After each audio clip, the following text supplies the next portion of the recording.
Hello my dear students, I am Jitendra Malhotra. Welcomes you all on my YouTube channel Jitu Physics.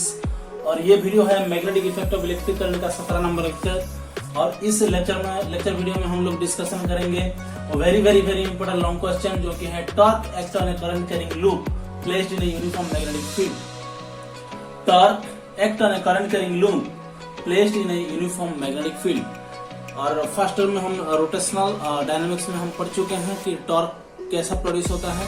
दो to force अगर same line of action में ना होकर अगर opposite in direction होंगे, magnitude उनका same होगा तो टॉर्क प्रोड्यूस होगा। हालांकि टोटल सिस्टम में फोर्स जीरो होता है, लेकिन टॉर्क प्रोड्यूस होने के बावजूद वो क्या होता है, वो लूप गोल गोल घूमता है। तो हम देखेंगे अभी करंट कैरिंग लूप जब मैग्नेटिक फील्ड के प्रेजेंस में रहता है तो उसमें कैसा टॉर्क प्रोड्यूस होता है। So very important and very interesting also. Okay, so please join with me. Okay, so ये है हमारा मैग्नेटिक लाइंस ऑफ फोर्स। ये है हमारा मैग्नेटिक लाइंस ऑफ फोर्स। तीर के जैसे सीधा, वाह। ये है मैग्नेटिक लाइंस ऑफ फोर्स। और एक बना लेते हैं, ये है magnetic lines of force. Okay, तो इधर जरूर कौन सा पोल होगा, एक नॉर्थ पोल रखे होंगे और इधर कौन सा पोल रखे होंगे, साउथ पोल। इधर कौन सा पोल, साउथ पोल। तो ये कौन सा लाइन है, ये मैग्नेटिक फील्ड लाइन से किधर से किधर जा रहे हैं, नॉर्थ पोल से साउथ पोल की तरफ। ठीक है, इधर हम क्या करेंगे, एक करंट कैरिंग सर्कुलर लूप को हम क्या करेंगे, अभी प्लेस करेंगे। ओके, जस्ट वेट ए सेकेंड। ओके, तो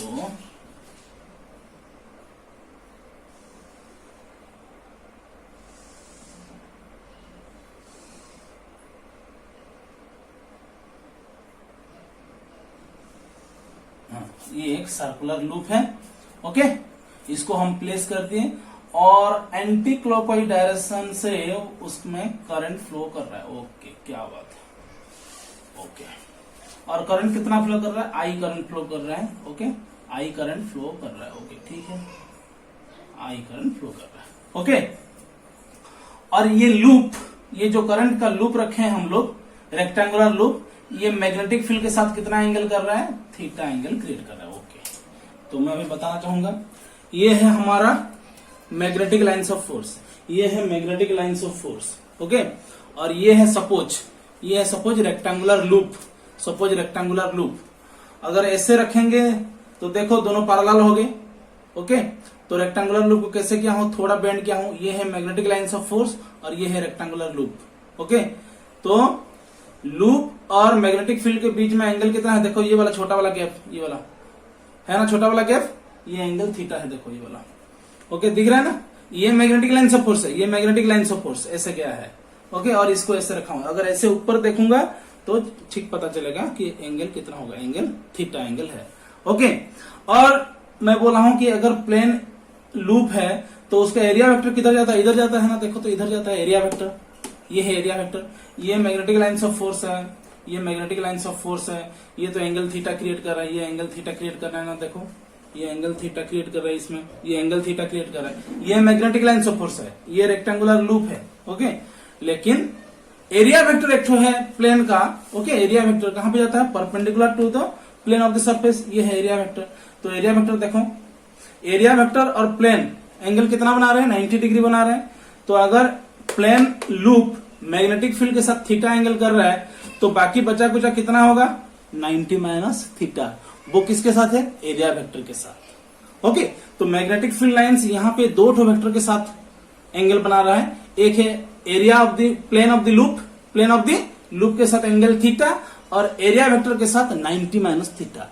एरिया वेक्टर के साथ 90 माइनस थीटा। समझ में आया कि नहीं? समझ में नहीं आया होगा तो और एक बार बता देता हूं। ये है सपोज लूप, तो यहां से ऐसे अगर क्रिएट कर देते हैं तो ये है एंगल थीटा। ओके, यहां से पता नहीं चल रहा ठीक से। ओके, ये है angle theta.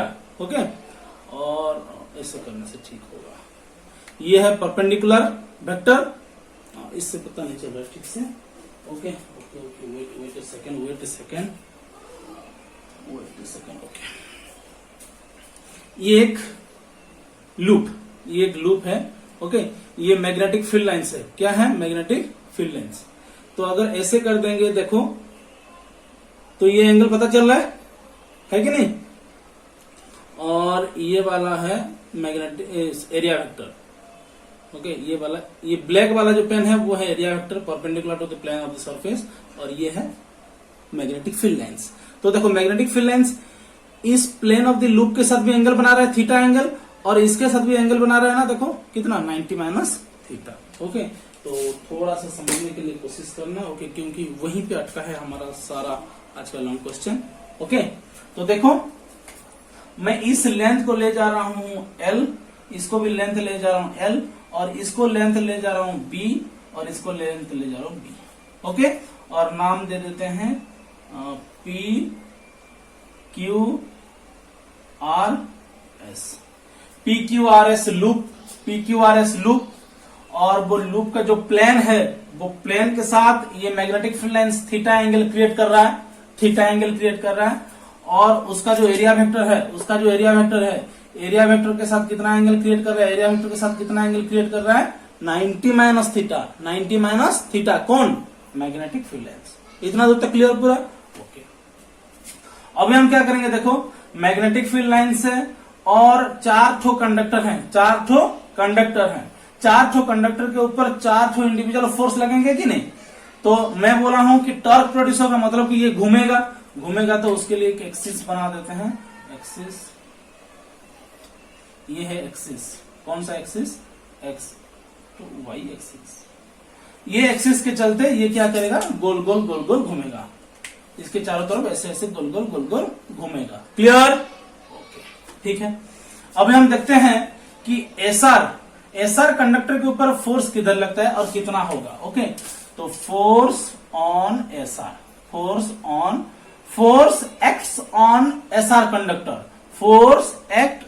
SR conductor. Okay, तो हम लोगों को पता है डायरेक्शन कैसे करेंगे, राइट हैंड थंब रूल और स्क्रू रूल भी करते हैं। तो इधर करंट फ्लो कर रहा है, इधर करंट फ्लो कर रहा है,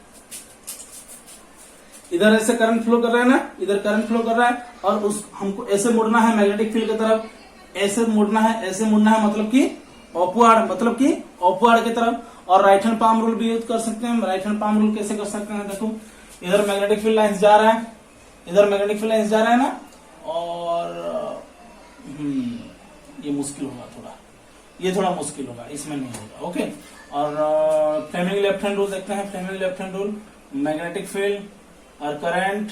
ओके, ऐसे ये है मैग्नेटिक फील्ड लाइंस, ये है करंट का direction. Magnetic field lines, current का डायरेक्शन, ये है फोर्स। ओके, तो अपवर्ड फोर्स लगेगा इसके ऊपर, और फोर्स लिख देता हूं, फोर्स SR। ओके, मैग्नीट्यूड कितना होगा? देखो, कंडक्टर में I करंट फ्लो कर रहा है, B मैग्नेटिक फील्ड में है, तो कंडक्टर ऊपर फोर्स कितना लगेगा? I × L × B होता है। तो यहाँ कितना लिखेंगे? I तो करंट फ्लो कर रहा है, लेकिन लेंथ L नहीं है, लेंथ है B × B और ओके, इसको लिख देते हैं IBB साइन थीटा एंगल है। और किधर जा रहा है? Upward direction, upward. ओके, ये है इक्वेशन 1। Okay, clear? इसको हम F1 फोर्स दे देते हैं। ओके, ठीक है। अभी देखते हैं PQ वाला कंडक्टर देखते हैं। Force act on PQ conductor. Okay, wait a second, मैं देखता हूं वीडियो चल रहा है कि नहीं। ओके, वीडियो बराबर चल रहा है, ठीक है, बहुत खूबसूरत लग रहा है। Okay, force act on PQ conductor है, ठीक है। अभी देखेंगे इधर करंट फ्लो कर रहा है, और इधर करंट फ्लो कर रहा है, और मैग्नेटिक फील्ड की तरफ इससे जा रहा है, और मैग्नेटिक फील्ड ऐसे है ना, इधर करंट फ्लो कर रहा है, इधर ऐसे जा, किधर जाएगा? इधर करंट फ्लो कर रहा है, ओके, और मैग्नेटिक फील्ड की तरफ मुड़ना है। ये करंट है और मैग्नेटिक फील्ड की तरफ मुड़ना है, करंट है, मैग्नेटिक फील्ड की तरफ मुड़ना है, मगर तो किधर जाएंगे? नीचे की तरफ। किधर जाएंगे? नीचे की तरफ। तो ठीक है, हम लोग लेफ्ट हैंड रूल यूज करते हैं। और ये है मैग्नेटिक फील्ड और ये है करंट। देखो ये वाला, ये करंट गया है, ये मैग्नेटिक फील्ड नीचे की तरफ। ओके, तो फोर्स किधर लगेंगे इसके ऊपर? नीचे की तरफ, air P Q force. Okay, तो ये कितना होगा? ये भी उतना ही होगा, I into B cross B. और इसको हम लिख सकते हैं I B B sine theta, I B B sine theta downward direction में। किधर? डाउनवर्ड डायरेक्शन में। तो ये हो जाएगा फोर्स F2। ओके, और इक्वेशन नंबर 2 देखो, F1 F2 पता चल गया ना? F1 इसको हम F1 लिख लेते हैं और इसको हम F2 लिख लेते हैं। ओके, और 2 ठो कंडक्टर बचा है, अभी थोड़ा देखते हैं। तो मैं क्या करूंगा, इसको अभी मिटा दूंगा। ओके, तो ठीक है, मिटा देते हैं। Very very important.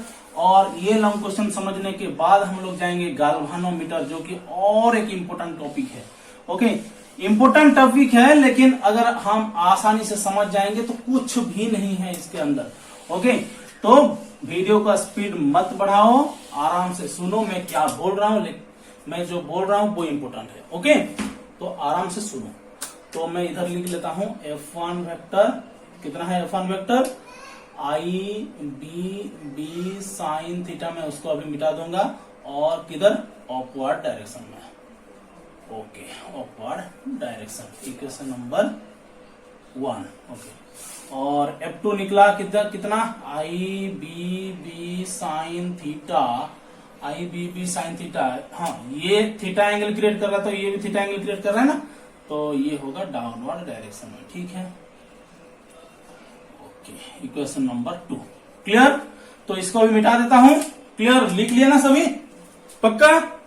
मिटा देता हूं। ओके, शायद एक और वीडियो आ सके, लास्ट वाला। ओके, तो प्लीज अपडेट कर लेना, क्योंकि क्लास में आसान होगा समझने में। और तुम्हारा तो कॉलेज भी खुल जा रहा है, तो चिंता करने का जरूरत नहीं। वैसे ही हम लोग ऑफलाइन में पढ़ेंगे और बेहतरीन अच्छे से समझेंगे। Okay,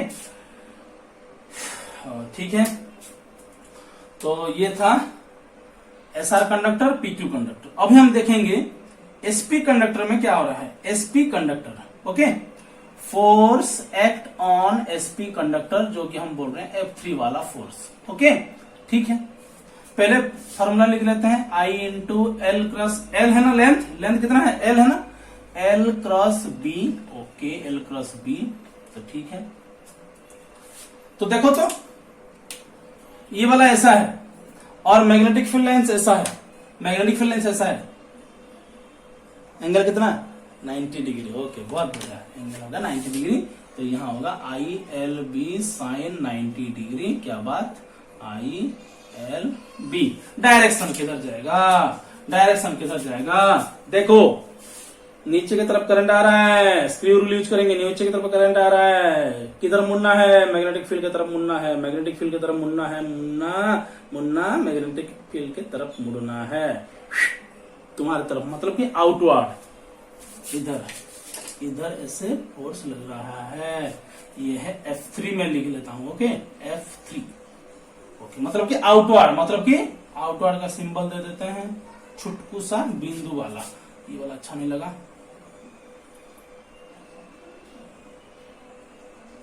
okay, outward. ओके, ठीक है। अभी इसको देखेंगे। अभी इसको किसको देखना है? अभी मुझे भी थोड़ा बताओ। इसको देखना, ये होगा आउटवर्ड। ओके, आउटवर्ड डायरेक्शन, ठीक है। अभी आया RQ के तरफ। अभी RQ के तरफ, मतलब कि F4 वाला वेक्टर। ओके, तो यहां पे अभी I into L cross B लिखते हैं, formula I into L cross B. और देखो, लेंथ और मैग्नेटिक फील्ड के बीच में एंगल कितना है? ये है लेंथ, ये है मैग्नेटिक फील्ड। तो बच्चों एंगल कितना होगा? 90 डिग्री होगा। तो साइन 90 लिखेंगे, साइन 90 लिखेंगे, ILB साइन 90, यानी कि क्या होगा? ILB और डायरेक्शन इधर गया, तो इधर गया,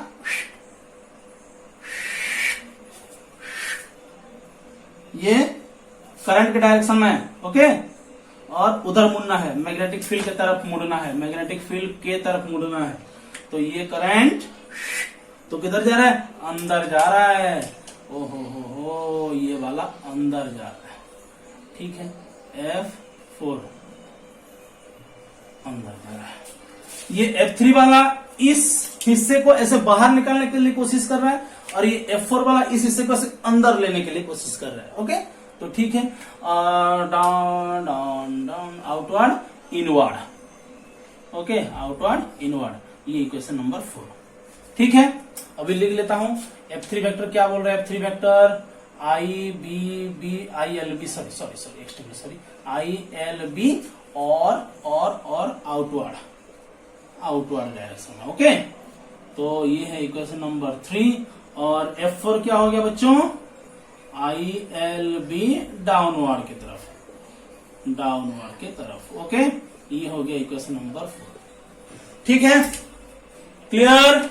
ओके, तो इधर से क्या पता चल रहा है कि F1 और F2 जो हैं वो एक ही लाइन में ऑपोजिट डायरेक्शन में है, दोनों का मैग्नीट्यूड सेम है। देखो, दोनों का मैग्नीट्यूड सेम है, एक ही लाइन में मैग्नीट्यूड सेम है, ऑपोजिट इन डायरेक्शन है, तो कैंसिल विथ ईच अदर्स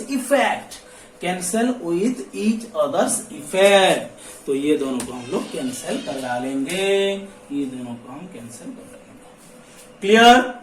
किन दोनों को कैंसिल किए, F1 और F2 same line of action में है, और ये ऊपर चला जा रहा है, ये नीचे उसको खींच रहा है, तो दोनों का फोर्स को क्या करेंगे, कैंसिल कर देंगे, क्लियर। दोनों का फोर्स को कैंसिल कर देंगे, लेकिन टोटल सिस्टम में तो फोर्स 0 है, क्योंकि हम जानते हैं कि क्लोज लूप को अगर रख देंगे तो टोटल फोर्स 0 होगा। लेकिन ये दोनों वाला सेम लाइन ऑफ एक्शन में है, मैग्नीट्यूड सेम है, लेकिन ऑपोजिट इन डायरेक्शन है, इसके लिए इन दोनों को कैंसिल कर दिया, ठीक है। लेकिन ये दोनों को तुम लोग कैंसिल कर सकते हो क्या, एक ऐसे निकल रहा है और एक ऐसे अंदर घुस रहा है, एक ऐसे बाहर आ रहा है, एक ऐसे अंदर घुस रहा है, टोटल फोर्स 0 होगा, लेकिन कैंसिल कर सकेंगे क्या, सेम लाइन ऑफ एक्शन में नहीं है, ये इस लाइन में है, ये इस लाइन में है, और ये इस लाइन में है। अगर ऐसा रहते तो कैंसिल हो जाते, लेकिन ये एक लाइन है और ये एक लाइन है, तो ये दोनों कैंसिल नहीं करेंगे।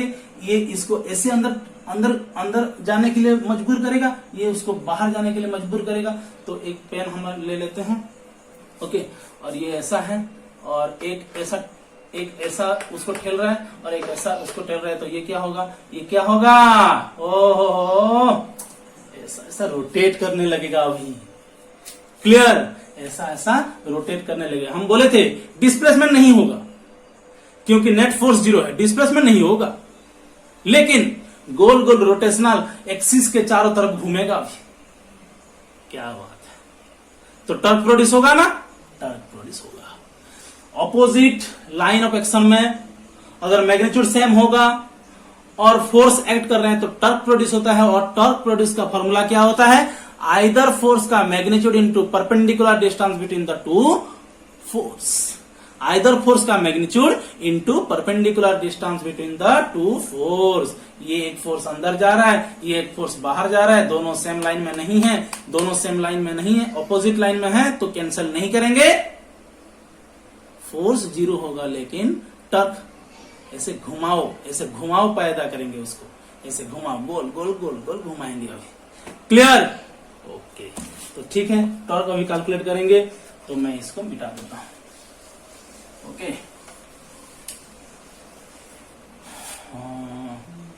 ओके, तो टॉर्क प्रोड्यूस करने के लिए कौन दोनों फोर्स इंपोर्टेंट है और रेस्पॉन्सिबल है, F3 एंड F4, ओके। ये वाला डायग्राम पूरा दिमाग में छाप लो, छाप लिए।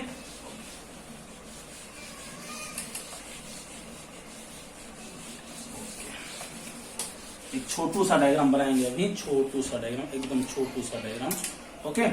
ये वाला है मैग्नेटिक लाइंस ऑफ फोर्स, ये वाला है मैग्नेटिक लाइंस ऑफ फोर्स, ये वाला है मैग्नेटिक लाइंस ऑफ फोर्स, और ये ऐसा था, ये है लेंथ कितना था, लेंथ b था, और एंगल कितना क्रिएट कर रहा था, थीटा एंगल क्रिएट कर रहा था। तो इस साइड में ऐसे नीचे की तरफ ठेल रहा था कि कौन, F4, और इस साइड में ऐसे बाहर की तरफ खींच रहा था कौन, F3, ओके। तो लेंथ कितना है, b है। तो इन दोनों के बीच में परपेंडिकुलर डिस्टेंस है, कौन है, परपेंडिकुलर डिस्टेंस कौन है भैया, परपेंडिकुलर डिस्टेंस है ये वाला होगा परपेंडिकुलर डिस्टेंस। तो इस डिस्टेंस को भी कैलकुलेट करना है, ये है परपेंडिकुलर, ये एक लाइन ऑफ एक्शन है, ये एक लाइन ऑफ एक्शन है, तो ये है परपेंडिकुलर लाइन। और ये तो रेक्टेंगुलर लूप था ना, ये रेक्टेंगुलर लूप था कि नहीं, ऐसे अंदर की तरफ एक फोर्स लगा था, मत यहां से अंदर की तरफ, ओके, यहां से उसको बाहर की तरफ निकाला है, मतलब कि ये ऐसा है, हाँ, ये ऐसा बाहर निकला है और ये ऐसा अंदर घुसा है, ऐसे ऐसे ऊपर नहीं, ये वाला बोर्ड के अंदर गया है, ये वाला बोर्ड के बाहर आया है, समझ रहे हो कि नहीं, ओके। तो ठीक है, हम इसको कैलकुलेट करेंगे, नाम दे देते हैं ए बी, बी नहीं देंगे, बी तो मैग्नेटिक फील्ड है बच्चों, ओके, सी और डी दे देते हैं, ओके। तो right angle triangle A C D, right angle triangle A C D में कॉस थीटा, ये थीटा एंगल होगा ना, देखो तो ये थीटा है, तो ये कितना होगा, थीटा होगा ना, कॉस थीटा, कॉस थीटा का वैल्यू कितना होगा, बोलो कॉस थीटा का वैल्यू कितना होगा in right angle triangle A C D, cos theta का वैल्यू कितना होगा, बोलो cos theta is equal B by H, B by H, A C by A D. और AC क्या है, AC है हमको परपेंडिकुलर डिस्टेंस जानना है, ये है परपेंडिकुलर डिस्टेंस, ओके। और AD क्या है बच्चों, AD है B, तो AC इक्वल कितना हो जाएगा, AC equal B cos theta, क्या बात, ये क्या है, ये है परपेंडिकुलर डिस्टेंस बिटवीन, क्या, बिटवीन टू फोर्स, ओके, ये है परपेंडिकुलर डिस्टेंस। तो हम लोगों को पता है, अभी हम लोग क्या करेंगे, टॉर्क प्रोड्यूस होगा, ओके। तो टॉर्क का फॉर्मूला क्या है, magnitude of either force into perpendicular distance between the two force, okay. Patience रखना पड़ेगा, ये बहुत लंबा वाला लॉन्ग क्वेश्चन है, लेकिन इजी है, लंबा है लेकिन इजी है, ओके। तो देखता हूं कि हाँ चल रहा है, okay. Magnitude of either force into perpendicular distance between the to, तो परपेंडिकुलर डिस्टेंस तो मिल गया, मैग्नीट्यूड ऑफ आइदर फोर्स इसका ले सकते हो, मैग्नीट्यूड लेना है ना, तो कितना लेंगे, ILB लेंगे और ILB ही होगा, ओके। तो कैलकुलेट करते हैं, तो ये वाला लिख लिए, मिटाता हूं,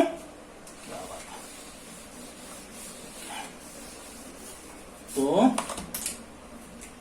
टर्क प्रोड्यूस होगा, अभी टर्क ऐसे गोल गोल उसको घुमाएगा, वो रेक्टेंगुलर लूप को गोल गोल घुमाएगा, magnitude of either force ILB into perpendicular distance between the two forces B cos theta, यानी कि I into L into B कर देंगे और B cos थीटा ऐसे लिख लेंगे, और ये हो जाएगा I into length into breadth, ये लेंथ था ना, ये लेंथ था कि नहीं, इतना दूर तक ये लेंथ था ना, इधर लेंथ इंटू ब्रेड्थ क्या होगा, area of the plane loop B cos theta. ये है सिंगल टर्न के लिए, और for n number of turn Saraswati माता क्या पकड़ते हैं, बीणा पकड़ते हैं, सरस्वती माता बीणा पकड़ते हैं, तो टर्क प्रोड्यूस होता है, बीणा पकड़ने से टर्क प्रोड्यूस होता है। देखो पर n number of turns, tau कितना हो जाएगा, INAB cos थीटा होगा कि नहीं, तो इसको मैं थोड़ा सजा देता हूं, BINA बीणा cos थीटा, सरस्वती माता क्या पकड़ते हैं, बीणा। ओहो, ये तो टॉर्क प्रोड्यूस होता है जब एक करंट कैरिंग लूप को हम मैग्नेटिक फील्ड के प्रेजेंस में रखेंगे। एक मैग्नेटिक फील्ड के अंदर करंट कैरिंग लूप को अगर छोड़ देंगे तो वो क्या होगा, टॉर्क प्रोड्यूस होगा और ऐसे ऐसे रोटेट करेगा, और कितना रोटेशन होगा, बिना cos थीटा। और थीटा इज इक्वल अगर 0 डिग्री हो जाएगा तो मैं पहले से बोला था थीटा इज इक्वल 0 डिग्री कैसे होगा, ये है लूप और ये है सपोज मैग्नेटिक फील्ड और loop, length of the loop okay, कितना होगा एंगल 0 डिग्री होगा तब मैक्सिमम होगा। तब एरिया वेक्टर उसके साथ कितना एंगल करेगा, एरिया वेक्टर उसके साथ कितना एंगल करेगा, ये अगर 0 डिग्री एंगल कर रहा है तो एरिया वेक्टर कितना एंगल करेगा 90 डिग्री एंगल करेगा। ये लेंथ ऑफ द लूप अगर मैग्नेटिक फील्ड के साथ 0 डिग्री एंगल कर रहा है तो एरिया वेक्टर कितना करेगा उस वक्त 90 डिग्री करेगा। क्या बात है, समझ में आया कि नहीं? ओके, तो मैं अभी बता रहा हूं तुम लोगों को मैक्सिमम कब होगा, मिनिमम कब होगा। ओके, तो ये वाला पोर्शन को मैं मिटा देता हूं। ठीक चल रहा है तो सब घर में कि दिमाग फट चुका है, कॉलेज खुलेगा बोल के? नहीं नहीं, अच्छा होगा। ओके, अच्छा ही होगा, जो भी हो रहा है अच्छा ही के लिए हो रहा है। ओके, तो ठीक है। तो maximum torque theta is equal कितना होगा 0 डिग्री, यानी कि plane of the loop, plane of loop and magnetic field vector angle कितना होगा 0 degree. Okay, plane of the loop और एंगल सॉरी मैग्नेटिक फील्ड के अंदर कितना डिग्री, कितना एंगल होगा 0 डिग्री। थीटा इक्वल 0 डिग्री हो जाएगा तो cos 0 का वैल्यू कितना है 1 मैक्सिमम ना, तो टाउ मैक्सिमम कितना होगा, टाउ मैक्सिमम बिना बिना बिना बिना बिना B for magnetic field, I for current, N for number of turns, A for area of the plane loop, area of the plane loop। और क्या जानना है, क्लियर? ओके, ठीक है, लिखते हैं। ओके, ठीक है, इधर भी मिटा देते हैं। Either magnitude of either force, magnitude of either force into perpendicular distance between the two forces. Okay, अब मिनिमम कब होगा, थीटा इज इक्वल टू जब 90 डिग्री होगा। अच्छा, theta is equal to 90 degree होगा तो टाउ क्या हो जाएगा 0 हो जाएगा।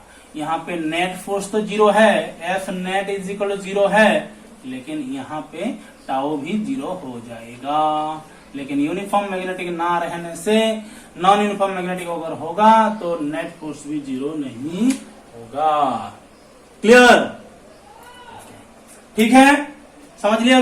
अभी हम क्या करेंगे, एरिया वेक्टर के साथ कंपेयर करेंगे। देखो मैं बोला था ये है लूप और ये है मैग्नेटिक फील्ड, ये है लूप और ये है मैग्नेटिक फील्ड। ओके, तो मैं क्या बोल रहा था कि बच्चों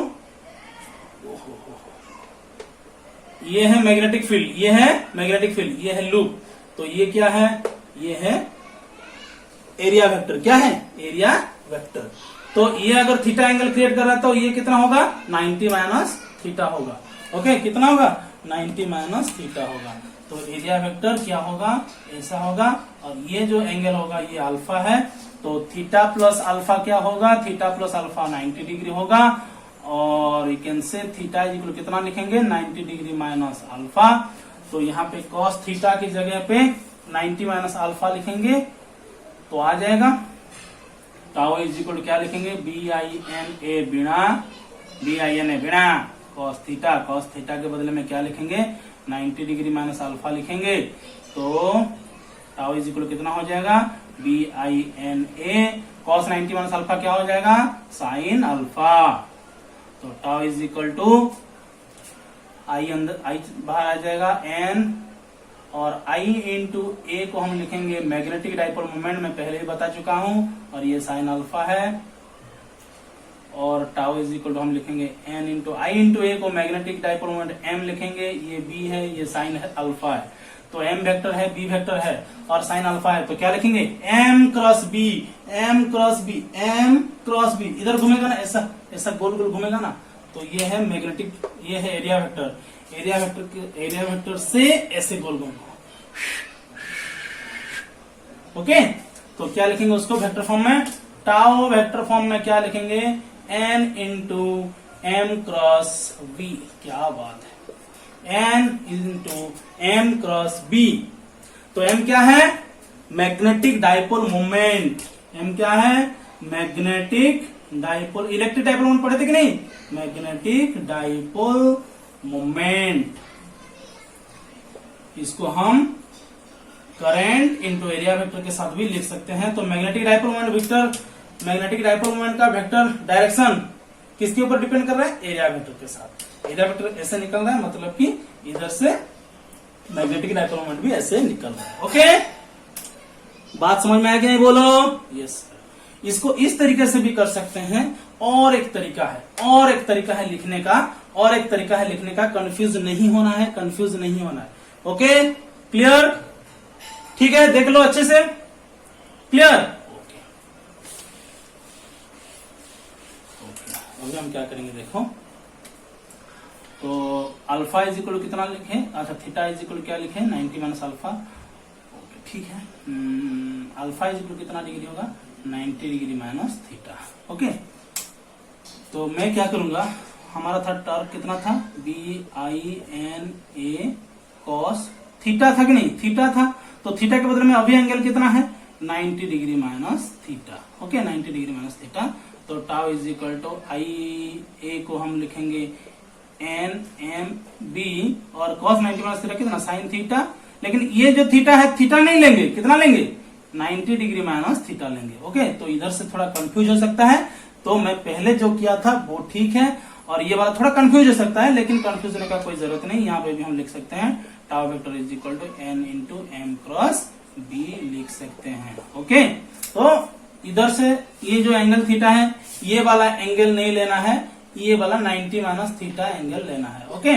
तो कंफ्यूज नहीं होना है, तो पहले जो किया था वही फॉलो करना है, ओके। तो ये था ओवरऑल कि अगर मैग्नेटिक फील्ड के अंदर एक अगर लूप को रखेंगे ऐसे एंगल में, ये तो मैग्नेटिक फील्ड लाइंस है, ऐसे अगर एंगल में रखेंगे, ऊपर से ऐसे ऊपर से अगर झांक कर देखेंगे तो एंगल पता चलेगा, ऐसे अगर ऊपर से झांक कर देखेंगे तो पता चलेगा, देख रहे हैं ना, ओके। और ये एरिया वेक्टर है, क्या है, एरिया वेक्टर। तो एरिया वेक्टर और लेंथ ऑफ द लूप के बीच में से अगर मैग्नेटिक लाइन सपोज कर रखते हैं तो इसको ऐसे ऐसे घुमाएगा, क्लियर। तो कौन दोनों force, F3 F4, clear. F1 और F2 same line of action में है, ऑपोजिट इन डायरेक्शन में है, मैग्नीट्यूड सेम है, इसलिए उन दोनों का इफेक्ट को कैंसिल कर देते हैं, क्लियर। और मैक्सिमम कब होगा, थीटा इज इक्वल 0 डिग्री, और ये वाले को हम बोलते हैं रेडियल मैग्नेटिक फील्ड, क्या बोलते हैं, रेडियल मैग्नेटिक फील्ड बोलते हैं, क्या बोलते हैं, रेडियल मैग्नेटिक फील्ड, जहां पे maximum strength of magnetic field produce होता है, उसको हम बोलते हैं radial magnetic field. Torque maximum produce होता है कितना, बिना, ओके। तो आज के ये वीडियो लेक्चर में हम लोगों ने सीखा कि अगर लूप करंट कैरिंग कर रहा है और उसको हम लेकर मैग्नेटिक फील्ड में रख रहे हैं तो वो ऐसे डांस कर रहा है, क्या कर रहा है, डांस कर रहा है, ओके। तो अच्छे से लिख लो, अच्छे से डायग्राम प्रैक्टिस कर लो। तो ये एंगल में कंफ्यूज मत होना, ये जो थीटा एंगल है, थीटा जो एंगल है मैं लिख लेता हूं, थीटा जो एंगल है वो किस किस के बीच में है, plane of the loop, theta जो एंगल है वो क्या है, plane of the loop, plane of the loop and क्या, मैग्नेटिक फील्ड वेक्टर। और जो अल्फा एंगल है जो कि हम बोल रहे हैं 90 माइनस थीटा, क्या 90 माइनस थीटा, ये कौन सा एंगल है, ये है area vector and magnetic field vector, clear. तो कंफ्यूज नहीं होना है, तो हमको ये वाला ही यूज करना है, बिना cos थीटा वाला यूज करना है, ओके। प्लेन ऑफ द लूप और मैग्नेटिक फील्ड को लेकर ही कैलकुलेट करेंगे। ये वाला वेक्टर फॉर्म है, ये वाला वेक्टर फॉर्म है, vector form of the torque, okay. Vector form of torque क्या है, N into M cross B, M cross B मतलब कि एरिया वेक्टर से मैग्नेटिक फील्ड की तरफ जाना है, एरिया वेक्टर से मैग्नेटिक फील्ड, ऐसे क्लियर, ओके। तो अच्छे से प्रैक्टिस करें, और कल क्लास में हम इसको पढ़ने वाले हैं, तो अच्छे से प्रैक्टिस करें, क्लास का मजा लीजिए। आपका जेम्स सर, थैंक यू।